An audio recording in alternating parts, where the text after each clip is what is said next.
इतक्या पैशांचं करायचं काय? बँकेने पाठवला एवढ्या रकमेचा चेक. मित्रांनो, व्हिडिओ पूर्ण बघा. जय महाराष्ट्र भावांनो, मी अमोल सीताबळे स्वागत करतो माझ्या नवीन व्लॉग मध्ये.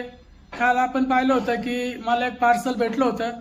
त्या पार्सल मध्ये काय आहे मी तुम्हाला आज अनबॉक्सिंग करून दाखवणारही होतो आणि आज ते बघणार आहोत आपण. बँकेने मित्रांनो एक चेक पाठवलेला आहे. खरं तर मला वाटलं होतं ते यूट्यूब किंवा फेसबुकचं काहीतरी पार्सल असेल, पण ते बँकेचं आहे. चला तर बघूया या पार्सल मध्ये काय आहे, तुम्हालाही बघून मजा येईल. मित्रांनो, पार्सल आता खोललेलं आहे, आपण बघूया त्याच्यामध्ये काय आहे. तर मित्रांनो, एक चेक दिसतोय आणि चेक साधारण बापरे 154 रुपयाचा चेक आहे मित्रांनो. हा मित्रांनो 10-12 वर्षापूर्वीचं ते अकाउंट आहे, ते आता बंद झालेलं आहे. पण बँकेमध्ये असलेले माझे पैसे बँकेने मला परत पाठवले. तर तुम्हालाही दाखवले मी किती रुपयाचं चेक आहे. मित्रांनो, तुम्ही सांगा या पैशाचं आता काय करायचं ते. धन्यवाद. जय महाराष्ट्र.